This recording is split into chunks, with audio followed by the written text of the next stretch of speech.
అందరికీ స్వాగతం అండి. ఈరోజు ఒక అద్భుతమైన ప్రత్యేకమైన ఫేస్ ప్యాక్ను తయారు చేసుకుంటున్నామండి. దానికోసం 3 రకాల పౌడర్లను తీసుకున్నాము.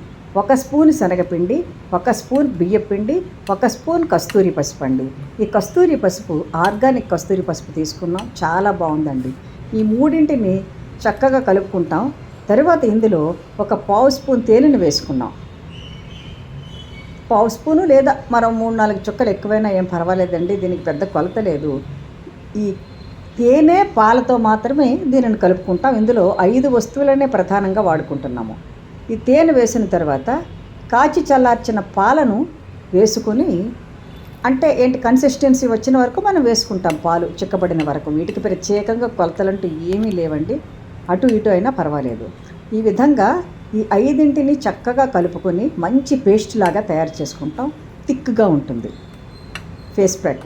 దీనిని ముఖానికి అప్లై చేసుకొని మినిమం 20 మినిట్స్ అండి, మ్యాక్సిమం ఆరిన వరకు, అంటే 30 మినిట్స్ అలాగా బాగా ఆరిపోవాలి. ఆరిపోయిన తర్వాత చన్నీటితో చక్కగా కడుక్కుంటానండి ముఖం ప్రకాశవంతంగా కాంతివంతంగా తయారవుతుంది. అదేమిటో తెలియదు కానీ అద్భుతమైనటువంటి వస్తువులండి ఇవి. మేము కూడా అనుకోలేదు తయారు చేసినప్పుడు ఇంత బాగుంటుందని. చాలా బాగుంది. మీరు తయారు చేసి పెట్టుకుని ముఖానికి అప్పుడు చూడండి, తెలుస్తుంది ఎంత బాగుంటుందో. మీరు తప్పకుండా ఈ ఫేస్ ప్యాక్ని తయారు చేసి వాడుకోండి.